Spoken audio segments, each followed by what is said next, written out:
He's born with blue eyes? No idea, but I was born with golden eyes. Oh, some. Our eyes consist of the pupil, iris, and sclera. Pupil is black in color, while sclera is white. When we say eye color, we are referring to the color of the iris. Our body consists of special cells called melanocytes. Melanocytes secrete a natural pigment called melanin. Melanin gives our eyes its color. Babies before being born spend several months in almost complete darkness. Now, in many babies, melanocytes secrete melanin without the need for light. In these cases, the babies have brown eyes at birth. But in some babies, melanocytes require light to trigger melanin production in the iris. Now, as these babies have spent the last several months in almost complete darkness, there hasn't been much melanin production, hence their eyes look blue. Why do only humans have chins? Good question. I will think it over.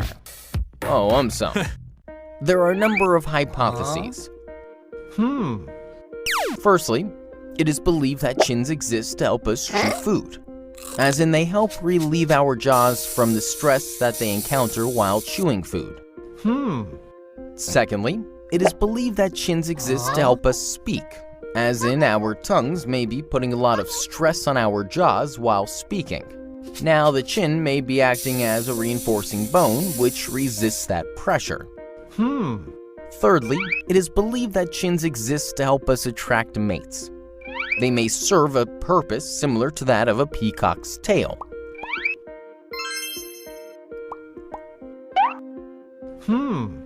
Lastly, according to one theory, chins are basically remnants of the shrinking process. Our ancestors had bigger faces. We evolved into smaller ones. Chins are still gradually shrinking. Why does our nose hair grow long and thick? I don't have a nose, so I have no idea. Oh, some. Our nose hair actually acts as a natural air filter. It is covered with a thin layer of mucus. Now, when we breathe through our nostrils, dust, pollen, as well as other particles stick to our hair and are blocked from reaching our lungs. This airborne debris eventually ends up stuck in the mucus present inside our nose. This debris may end up being blown out into a tissue or by our sneeze. Now, the reason why our nose hair grows long and thick is related to aging. Aging leads to a number of changes in our body, including changes to our nose hair. It is part of a process called anagen sensitivity, as in long-term exposure to hormones. Hence, our nose hair grows long and thick. What is our skin made up of? Simple. It is made up of gold. Oh, some. Epidermis, the top layer of our skin, protects us from germs, infections, as well as from sun and rain. It makes new skin cells and replaces them with old ones. Also, it contains melanin, the pigment which gives our skin its color. Dermis, the middle layer, makes up 90% of our skin's thickness and is responsible for producing sweat. Collagen and elastin present in dermis make our skin strong and flexible, while oil glands keep our skin soft and smooth. Finally, nerve receptors in the dermis tell us if something is too hot or cold. Hypodermis, or fatty layer, is the bottommost layer. It protects our bones and muscles from injuries during a fall. It is also responsible for regulating our body temperature, thus keeping us from getting too cold or too hot. How do our muscles grow? No idea. My muscles are already big. Oh, some.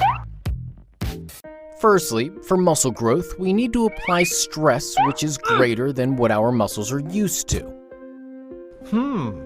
For example, while exercising, we need to progressively lift heavier weights. This leads to mTOR and satellite cell activation. Both are responsible for muscle growth. Secondly, when one feels sore after a workout, one may be experiencing localized muscle damage. Muscle damage leads to the release of inflammatory molecules and immune cells, which in turn activate satellite cells. Satellite cells are said to be responsible for muscle growth. Lastly, pump training, as in doing repetitions at a fast speed with short rest intervals, causes metabolic stress. Metabolic stress causes cell swelling around the muscle. This gives people an appearance of larger muscles without increase in strength. Also, rest, hormones, and nutrition play an important role in muscle growth. What is Alzheimer's disease? No idea. I hope there's nothing called as Umsum's disease.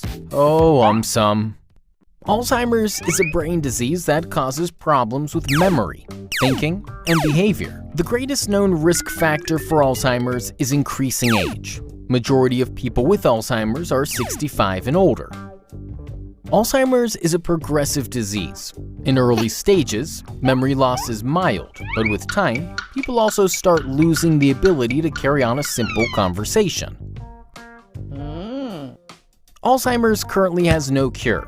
Some treatments exist, which give temporary relief in the early stages of the disease. The most common early symptom of Alzheimer's is difficulty in remembering newly learned information. Scientists believe that Alzheimer's disease damages the ability of the cells in our brain to function properly. Over time, the damage spreads, causing irreversible changes in our brain. Why does coffee make you poop? No idea, but I just had a cup of coffee. Oh, Firstly, the lining of our stomach makes a hormone called gastrin. When we drink coffee, it sends a signal to our stomach to release gastrin. As a result, peristalsis, as in a series of muscle contractions, start taking place in our gut. These contractions start moving food as well as liquid through our intestines.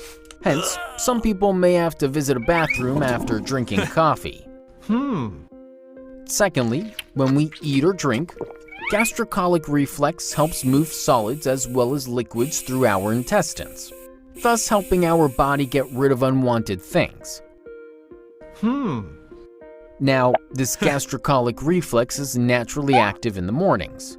Hence, a cup of coffee in the morning is more likely to make us poop as compared to having a coffee at other times. What causes altitude sickness? No idea, but I have no problem with heights. We can develop altitude sickness if we climb rapidly. Our body is not able to adjust to reduced oxygen as well as changes in air pressure. Altitude sickness typically occurs above 2,500 meters. Its mildest form is called as acute mountain sickness, or AMS, with symptoms such as headaches, tiredness, dizziness, etc.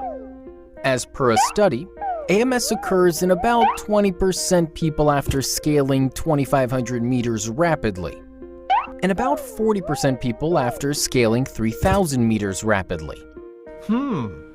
AMS can progress to high-altitude pulmonary edema, as in buildup of too much fluid in the lungs, making it difficult to breathe.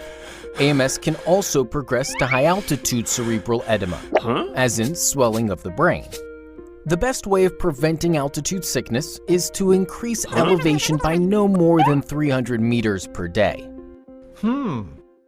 Why do we soak almonds before eating them? No idea, but I soak my burger before eating it. There are 3 reasons why people soak almonds before eating them.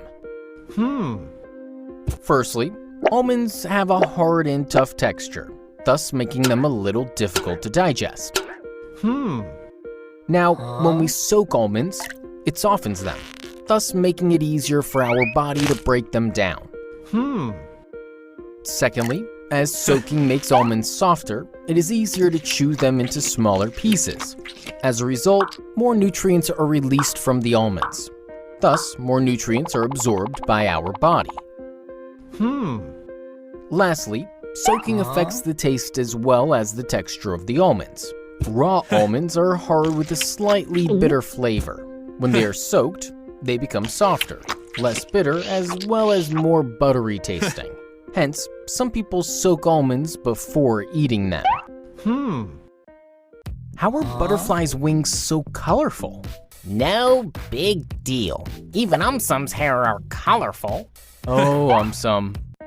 Butterflies' wings get their colors from two sources. Firstly, pigment color.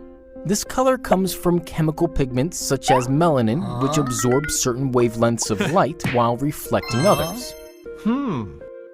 Melanin is also responsible for the color of our skin. Secondly, structural color due to iridescence in butterflies' wings. Butterflies' wings are made up of thousands of transparent microscopic scales. Also, each scale has multiple layers separated by air. Hence, when light passes through these scales, it is reflected multiple times. These reflections compound one another and intensify the colors. Now, depending upon from where we are viewing, the light enters the wings at different angles. Hence, we might see blue, green, yellow, or a combination of the above three colors. How was the asteroid belt formed? No idea. But this is how the Umsum belt is formed. Oh, some. About 4.5 billion years ago, our sun was formed from a huge cloud of gas and dust. The leftover cloud of gas and dust started spinning around the sun. These bits began to collide and stick together. Slowly, they converted into pebbles, then into rocks, boulders, small almost planets, and then finally our planets. The solar system was formed in this fashion, but still small bits of rock were left over. Some were very small while some were many kilometers long. These are called as asteroids. Most of these asteroids got pulled by Jupiter's huge gravitational pull and eventually formed an asteroid belt between Jupiter and Mars.